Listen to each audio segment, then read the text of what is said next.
A protector, Elias Vance, returned to the sprawling estate of his fallen friends only to be paralyzed by the sight of their son, 6-year-old Leo, huddled inside a rusted dog kennel as a cold, unforgiving rain fell from a bruised sky.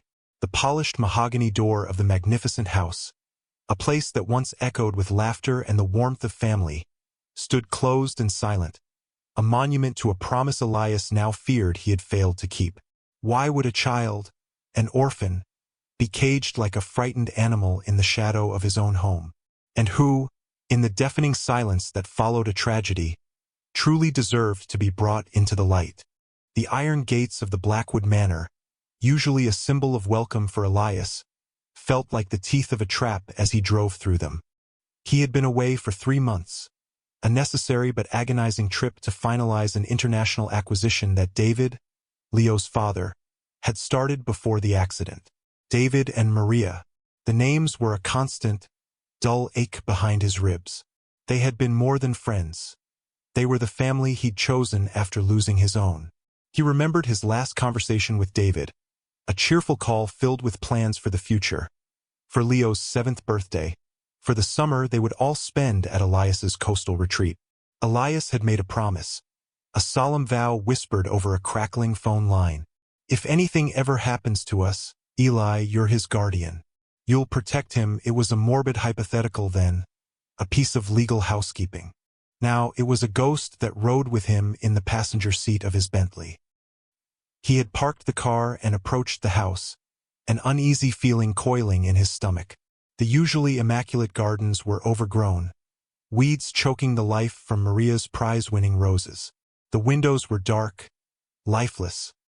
He rang the bell, the familiar chime echoing strangely in the oppressive quiet. No answer.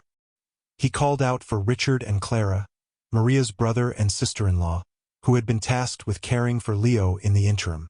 The silence that answered him was profound, unnerving. It was then that a small movement near the back of the property, by the old, disused kennels, caught his eye. He walked the stone path, the rain soaking through his expensive suit jacket, a knot of dread tightening with every step. And there he was, Leo, not the vibrant, laughing boy Elias remembered, but a small, shivering creature, knees drawn to his chest, his face pale and streaked with dirt. He wore a thin, frayed t-shirt that offered no protection from the biting wind. The kennel door was latched with a simple hook. The boy didn't cry or call out. He just watched Elias approach with wide, haunted eyes that held an emptiness no child should ever know. Elias's breath caught in his throat. The world narrowed to the sight of this small, broken child and the cold iron bars that separated them. His mind, usually a fortress of logic and control, fractured into 1,000 shards of disbelief and white-hot rage. He unlatched the door, his movements slow and deliberate, as if any sudden motion might shatter the boy completely. He knelt in the mud, the rain plastering his dark hair to his forehead, and whispered a single word, a name that was a prayer and a promise. Leo. The boy flinched but didn't move. Elias slowly extended a hand, palm up, a gesture of peace, of safety. He stripped off his soaked jacket and gently draped it over the boy's trembling shoulders. It enveloped him like a blanket. Without a word, Elias carefully scooped the child into his arms. Leo was unnervingly light, a bundle of fragile bones and silent fear. He didn't resist, but he didn't cling either. He was terrifyingly passive, his small body rigid with a tension that spoke of long-endured suffering. As Elias carried him toward the house, the weight of his promise to David and Maria settled upon him not as a burden, but as a mantle of righteous purpose. He would find the truth. He would protect this boy, and he would bring down the wrath of heaven upon whoever had done this. He tried the main door. Locked. Of course it was. He carried Leo around to the side, to the kitchen entrance, and found it unlocked. The cold that greeted them inside was not merely the absence of heat. It was a profound, emotional chill that had seeped into the very walls of the home.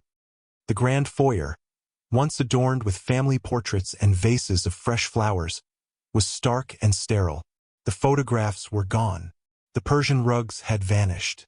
Dust motes danced in the slivers of gray light filtering through the tall windows. It felt less like a home and more like a mausoleum, a place where life had been systematically erased. Elias carried Leo straight upstairs, bypassing the grand living areas, his focus solely on the child in his arms. He went to Leo's bedroom, a place that had once been a universe of toy rockets and dinosaur drawings. He found the door shut. He turned the knob. It was locked. A child's bedroom door, locked from the outside. The rage inside him, which had been a simmering ember, now roared into an inferno. He set Leo down gently, whispering, "Stay right here. I'll be back in 1 second." He went to the master bedroom, David and Maria's room. It too had been stripped of personality. On the dresser, a small, ornate silver box remained. He opened it. Inside, amongst some of Maria's old jewelry, was a set of spare keys. He recognized the small, brass one for Leo's room. He returned to the hallway and slid the key into the lock. The click of the tumblers was deafeningly loud in the silence. He pushed the door open, and the sight that met his eyes was a fresh wave of horror. The vibrant, colorful room was gone. The walls were bare, painted a dull, institutional gray. The rocket ship bed had been replaced with a simple, thin mattress on the floor in the corner. There were no toys, no books, no drawings. The only other piece of furniture was a small wooden chair. A single, high window was bolted shut. It was not a bedroom.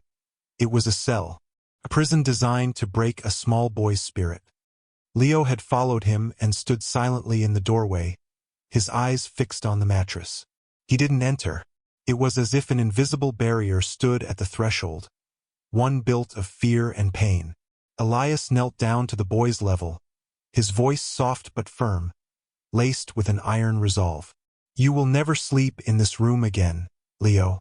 I promise you." That he took the boy's small, cold hand. It was the first time Leo had shown any reaction, a slight, almost imperceptible squeeze of Elias's fingers. It was enough. It was everything.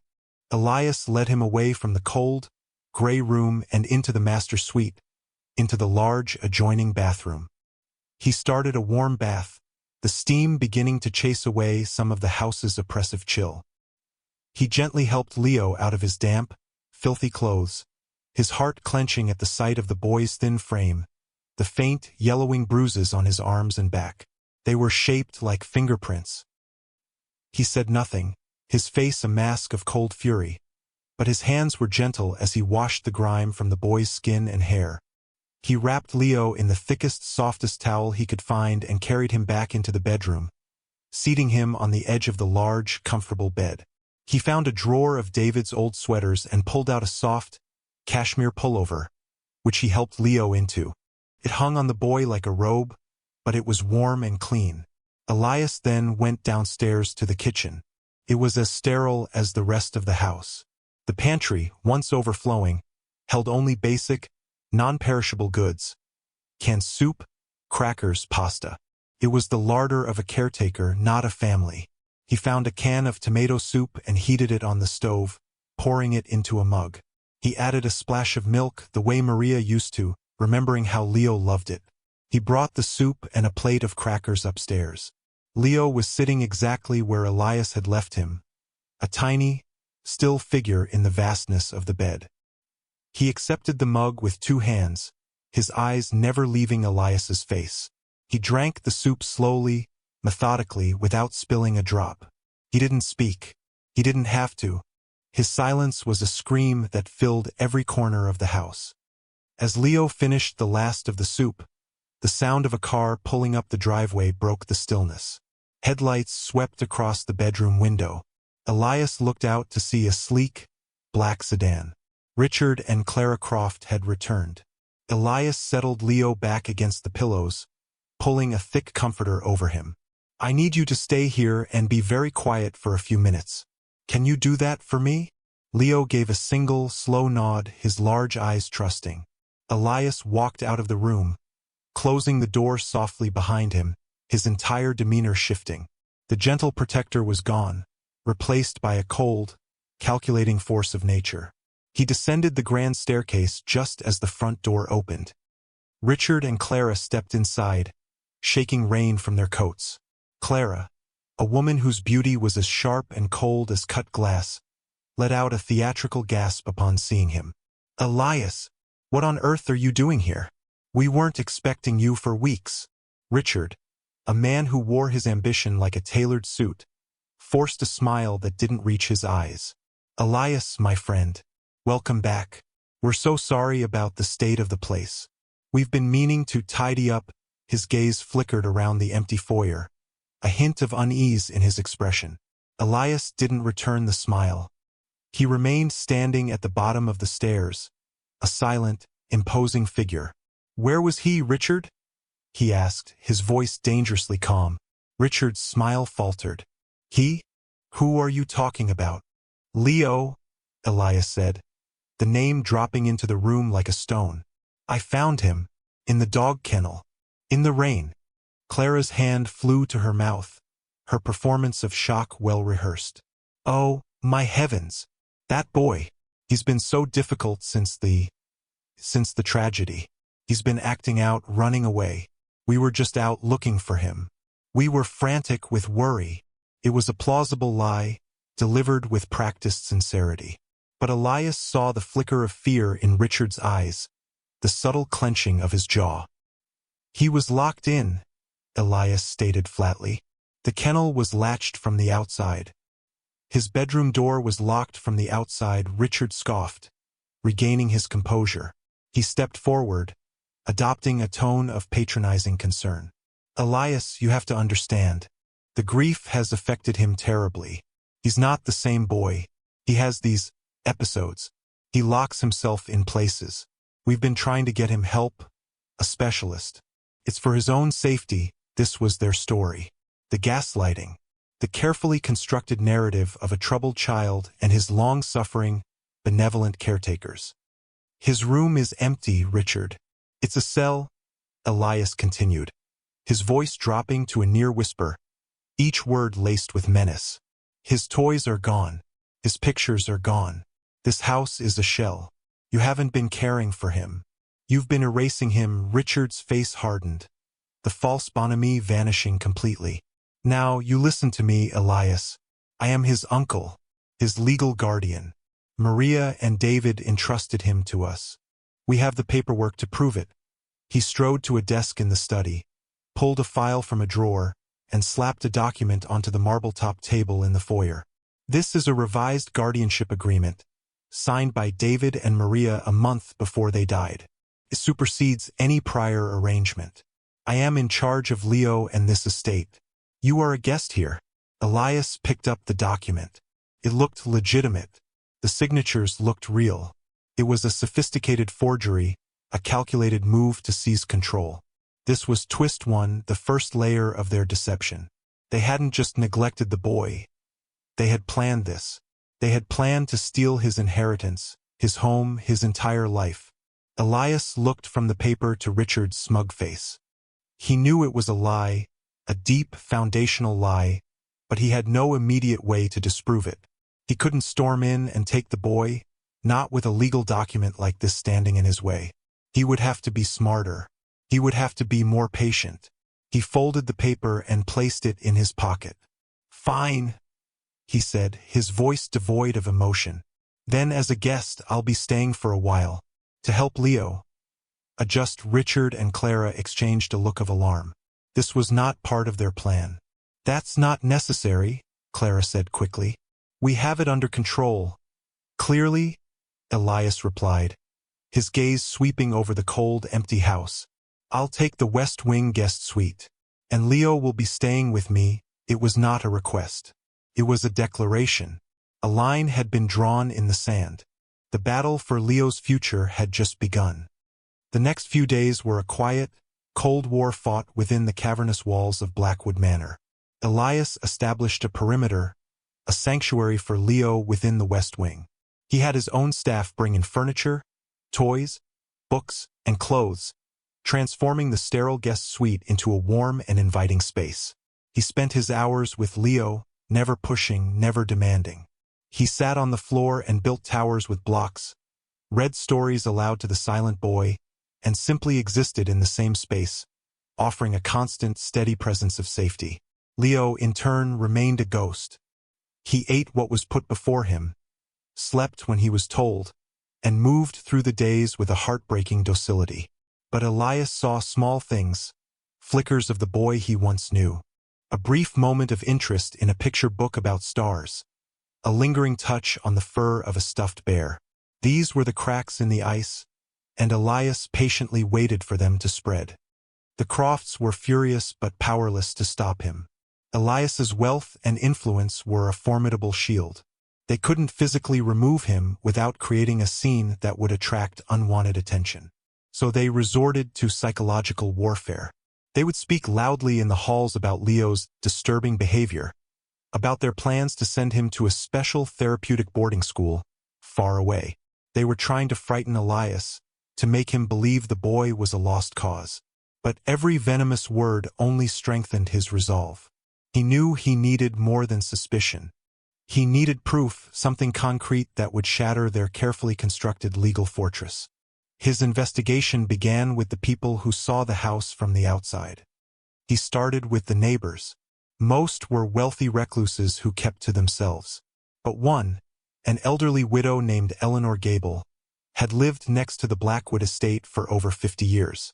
Her garden bordered the back of the property, overlooking the very kennels where Elias had found Leo. He approached her one afternoon, finding her tending her roses, her hands covered in dirt. She was wary at first, her eyes clouded with a fear he recognized. She was the reluctant witness. "Mrs. Gable," he began, his tone gentle. "I'm Elias Vance, a friend of the Blackwood family," she nodded slowly. "I know who you are. I'm so terribly sorry about David and Maria. They were lovely people. They were," Elias agreed. "I'm staying at the house for a while, looking after Leo." At the mention of the boy's name, a shadow passed over her face. "That poor child," she whispered, her voice trembling slightly. "What can you tell me, Mrs. Gable?" "Anything." She hesitated, glancing nervously toward the looming facade of the manor. "The new ones, Mr. and Mrs. Croft. They're not like David and Maria. They're cold." The house went quiet after they moved in. The laughter stopped. She paused, wringing her hands. Sometimes I would hear things. At night, a child crying, and then shouting. A man's voice, telling him to be quiet. Her eyes filled with tears. I wanted to do something. I thought about calling someone. But Mr. Croft is an important man, isn't he? I'm an old woman. Who would believe me? Elias's heart ached for her fear, but her words were the first external validation of his suspicions. "You're believing you now," he said softly. "Did you ever see Leo outside?" "Only a few times," she said. "He was always alone. He used to play in the yard for hours when his parents were well before. But with them he would just sit on the steps. And then I stopped seeing him at all. Until," her voice broke, "until the day you arrived. I saw you from my window. I saw you carry him from that awful cage. I prayed someone would come for him." Her testimony was powerful, but it was still her word against theirs. He needed something more. He asked her about the staff. "All gone," she said. "The Crofts fired everyone the week they moved in. The gardeners, the housekeeper, even the little nanny David and Maria had just hired. A sweet girl named Sarah, a nanny. That was a lead."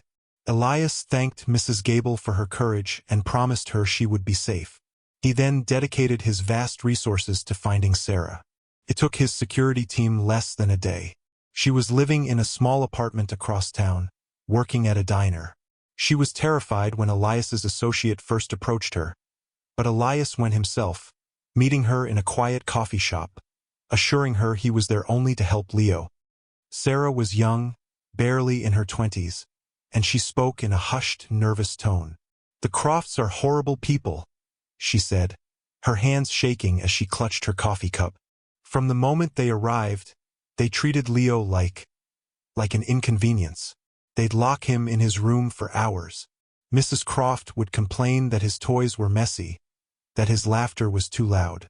Mr. Croft just ignored him, unless he was yelling at him for some small thing. She confirmed everything Elias suspected. But then she provided the key. Mrs. Blackwood, Maria. She was a wonderful woman, but she was worried about her brother. She told me once that she thought he was greedy, that he only cared about the family money.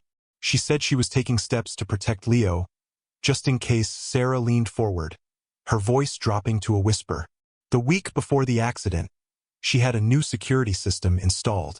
Not just alarms but small cameras. In the main living areas, the kitchen, and one in Leo's room. She told me it was a nanny cam, but she winked when she said it. She said it was really a brother cam. She gave me the password to the cloud account, so I could check on Leo from my phone. She said, just in case, I'm not here to watch over him myself. It was a gut-wrenching premonition, a mother's desperate act to protect her child from beyond the grave. The Crofts fired me 2 days after they moved in, Sarah continued. They never knew about the cameras. I don't think they ever changed the Wi-Fi. I was too scared to look. I didn't know what to do. Elias's mind raced. This was it. The smoking gun. Twist 2. The undeniable, objective proof he needed. He looked at the young woman, at her fear and her decency. Sarah, he said, his voice imbued with a calm, unshakable authority. You have done nothing wrong. You are going to give me that password, and I am going to make sure that the Crofts can never harm anyone again. Back in the safety of his suite, with Leo sleeping soundly in the next room, Elias opened his laptop. Sarah had given him the login details. His fingers flew across the keyboard. He accessed the cloud server. A series of video feeds appeared on his screen, archived by date. He clicked on a file from a week ago, the day before he arrived. The camera in Leo's room flickered to life. The image was clear, the audio crisp. He saw the small, gray room. He saw Leo sitting on the floor, listlessly pushing a small stone back and forth. Then the door opened. Clara Croft entered. Still not talking, are we? She said, her voice dripping with disdain. You're a strange, sullen little boy. Your parents are gone. No one is coming for you. You'd better get used to it. She placed a plate with a single dry piece of toast and a glass of water on the floor, then left, locking the door behind her. Elias felt a cold, murderous rage unlike anything he had ever experienced. He forced himself to keep watching. He scrolled through the archives, watching hours of footage. He saw Richard storming in, yelling at Leo for crying. He saw them taking away his toys one by one. He saw them stripping the bright wallpaper and painting the room gray. It was a systematic campaign of psychological abuse, designed to break him, to make him invisible. Then he found what he was looking for. A video from the main study, dated the day after the funeral. Richard was on the phone with his lawyer. The new will is perfect, Richard said, a triumphant sneer on his face. The signatures are a work of art. Vance will never suspect. By the time he gets back, the boy will be institutionalized, and the estate will be ours to liquidate. Maria and David were fools to think a dusty old promise to a friend would hold up in court. It was all there. The confession, the conspiracy, the pure, unadulterated evil. He saved the files, downloading multiple encrypted copies. He now held their entire world in his hands. The footage was a testament to their cruelty, a voice for the silent little boy sleeping in the other room. He watched the final, most damning clip. It was from the day of his arrival, recorded by a camera overlooking the back garden. It showed Richard dragging a crying Leo out of the house. If you're going to act like an animal, you can live in a cage like one, Richard shouted, shoving the small boy into the kennel and latching the door. Maybe a few hours in the rain will teach you to be grateful. The video ended. Elias closed the laptop, his hands trembling slightly. The time for quiet observation was over. The time for retribution was at hand. The next morning, Elias made a call. He didn't contact the police, not yet. The Crofts were wealthy and well-connected. A simple arrest could get bogged down in legal maneuvering. They needed to be destroyed publicly, their reputations incinerated so thoroughly that no one would ever doubt their guilt. He called Julian Thorne, his personal lawyer, a man renowned for his sharp mind and ruthless execution in the courtroom and the boardroom. Julian, Elias said, his voice flat and cold. I have a situation. I'm sending you a file. I need you to orchestrate a complete and total annihilation. He explained the situation in clipped, precise sentences. Julian listened without interruption. When Elias was finished, there was a brief silence on the other end of the line. Elias, Julian said, his voice grim, what you've described, it's monstrous. Consider it done. But we need the perfect stage. A place where their fall will be most spectacular. Elias already knew the place. He had seen a gilded invitation on the foyer table a few days prior. The annual Children's Hope Foundation Gala, one of the city's most prestigious charity events. And this year's guest of honor, receiving the Philanthropist of the Year award for his generous and entirely fraudulent donations to the foundation, was Mr. Richard Croft. The irony was so thick it was suffocating. It was perfect. Julian agreed. They spent the next few days preparing, a whirlwind of legal and logistical activity. Julian prepared the evidence for dissemination, editing the video clips into a short, devastating compilation. He filed emergency motions, ready to be executed the moment the trap was sprung. He coordinated with law enforcement, ensuring they would be standing by, ready to move in. Meanwhile, Elias focused on Leo. He took the boy out of the oppressive manor, driving them to his own city penthouse, a clean, modern space high above the noise, filled with light.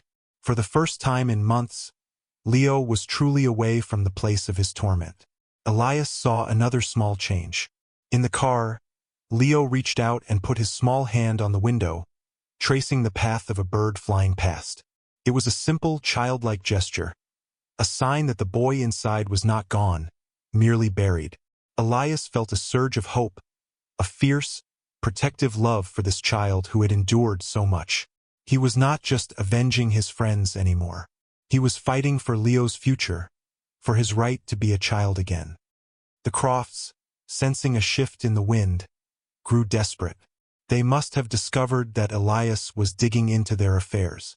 A formal letter arrived from their lawyer, a cease and desist, accusing Elias of harassment and unlawful interference in the guardianship of a minor. It was a pathetic attempt at intimidation. Elias handed it to Julian, who laughed and threw it in the trash. Then they escalated. A story appeared in a sleazy gossip column, painting Elias as a reclusive, unstable billionaire trying to steal his deceased friend's child out of a misguided sense of grief. It hinted at mental instability, a man unhinged by his own past tragedies. It was a classic smear campaign, designed to discredit him before he could strike. But they underestimated him. Elias Vance was not a man who cared for public opinion. His world had been reduced to a single, clear objective: justice for Leo. The noise of their lives was irrelevant. The night of the gala arrived. The grand ballroom of the Regent Hotel was a sea of glittering diamonds and tailored tuxedos. The city's elite had gathered to celebrate philanthropy and, specifically, to honor Richard Croft. He and Clara were at the center of it all, soaking in the adoration, their faces masks of gracious humility. They believed they had won. They had the legal documents, the social standing, and they had successfully painted Elias as a villain. They felt untouchable. Elias arrived late, deliberately so. He wasn't dressed for a gala.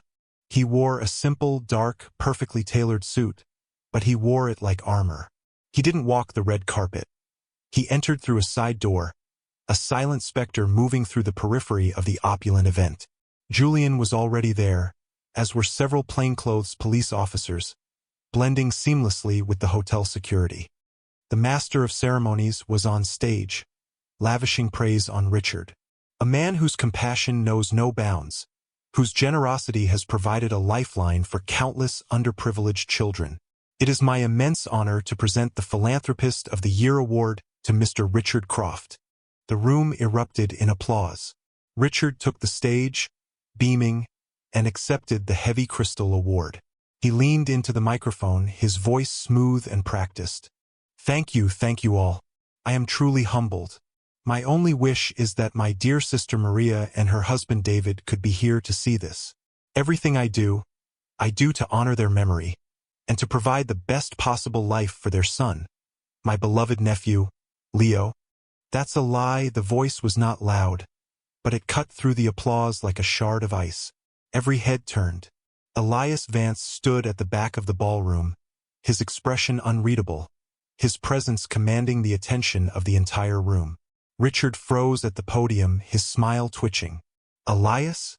What is the meaning of this? This is a private event. Security. Elias ignored him and began to walk calmly and deliberately toward the stage. 2 security guards moved to intercept him, but a quiet word and a flash of a badge from one of the plainclothes officers stopped them in their tracks.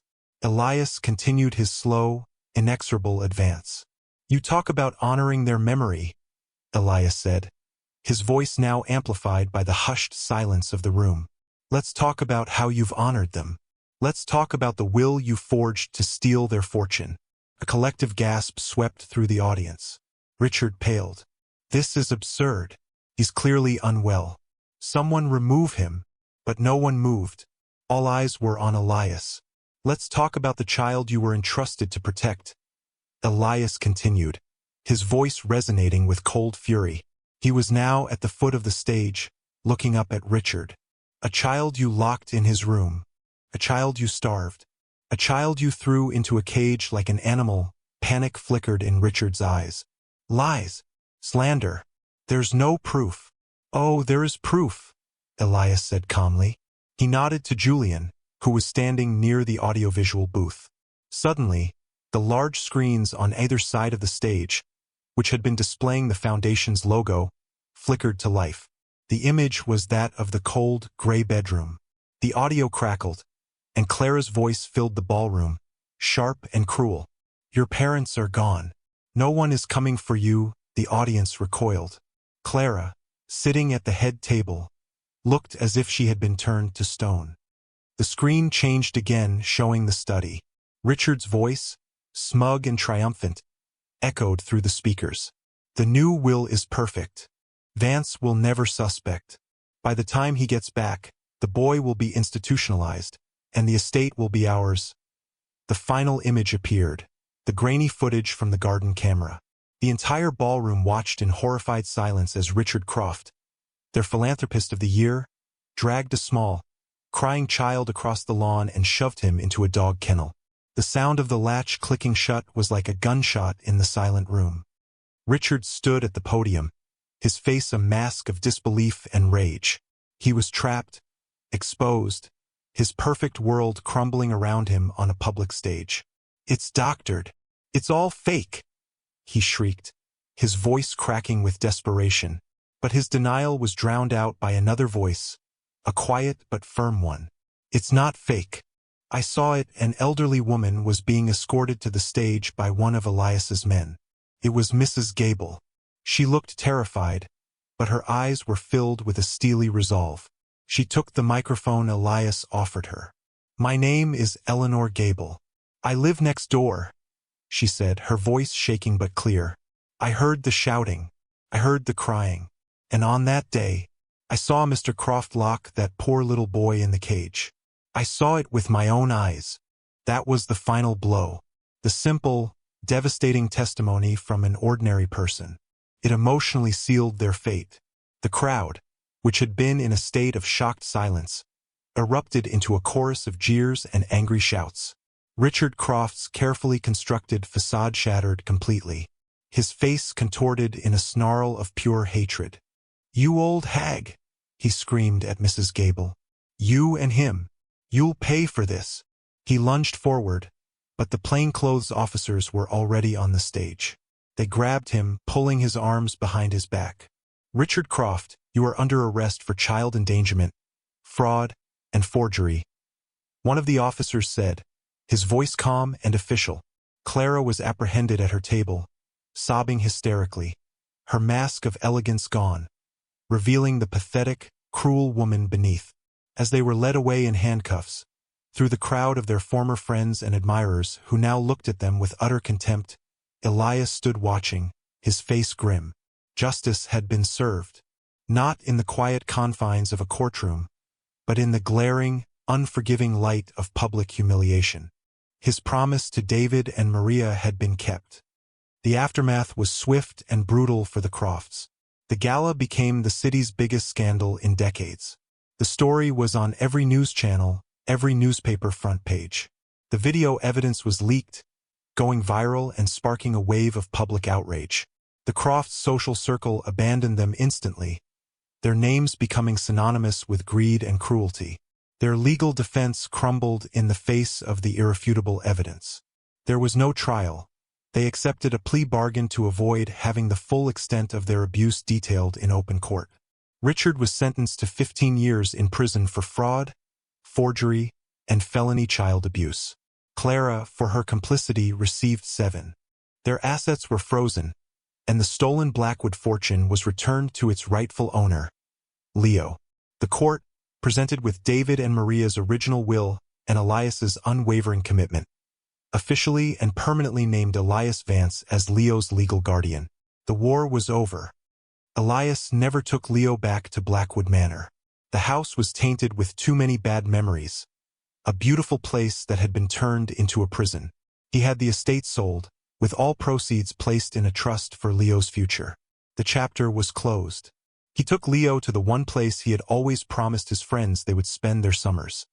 His secluded coastal home, a modern marvel of glass and cedar perched on a cliff overlooking the vast, churning expanse of the Pacific Ocean. It was a place of clean air, open skies, and the constant, soothing rhythm of the waves.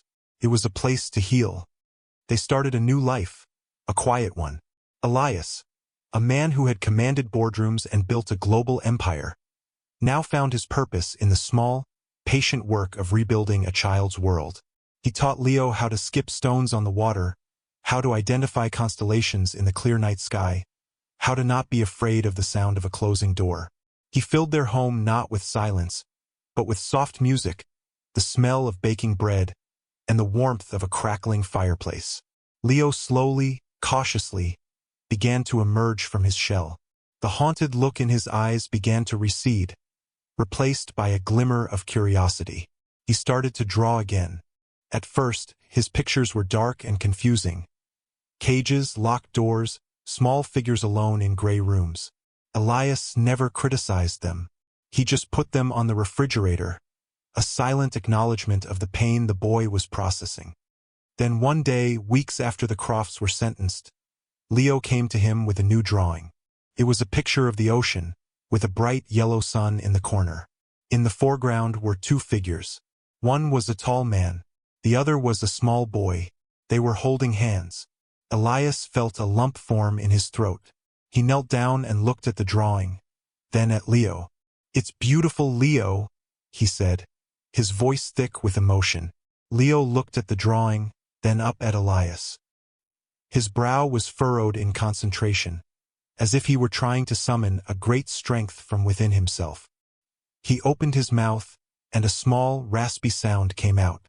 He tried again, his small face a mask of effort. And then he spoke, his first clear words since the day Elias had found him. "You stayed," he whispered. The 2 simple words struck Elias with the force of a physical blow. It wasn't a question. It was a statement of fact, a confirmation of the single most important truth in his new world. Others had left. His parents, the nanny, but Elias had stayed. Tears welled in Elias's eyes, the first he had shed since he'd lost his own family so many years ago. He pulled the small boy into a hug, holding him tightly, a wave of profound, overwhelming love washing over him. Leo, for the first time, hugged him back, his small arms wrapping around Elias's neck. In that embrace, 2 broken souls began to mend. The haunted billionaire and the silent boy had found in each other the one thing they both so desperately needed: a family. In the end, the story of Elias and Leo is not merely one of justice, but of resurrection. It stands as a testament to the profound truth that the deepest darkness is often found hiding behind the most polished facades. How many silent victims live in the shadows of pristine homes, their cries unheard over the din of polite society? And how often do we mistake wealth and status for goodness, allowing ourselves to be blinded by the performance of charity while true cruelty festers just beneath the surface? The world may see a man like Richard Croft and applaud his success, never looking closely enough to see the rot within. But true strength is not found in a bank account or a public award. It is found in the quiet, unwavering courage to protect the vulnerable, to speak for those who cannot, and to answer suffering with compassion. It is the strength to stay when others leave, to light a candle in the darkest room, and to prove that the bonds of love and loyalty are more powerful than any lock, any cage, any lie. We hope this story has moved you and served as a powerful reminder of the hidden battles fought by the innocent every day. Have you ever witnessed a situation where things were not what they seemed on the surface? Have you ever had to stand up for someone who couldn't stand up for themselves? We would be honored to read your stories and reflections in the comments below. Thank you for sharing this journey with us, and may we all strive to be a light for those living in the dark.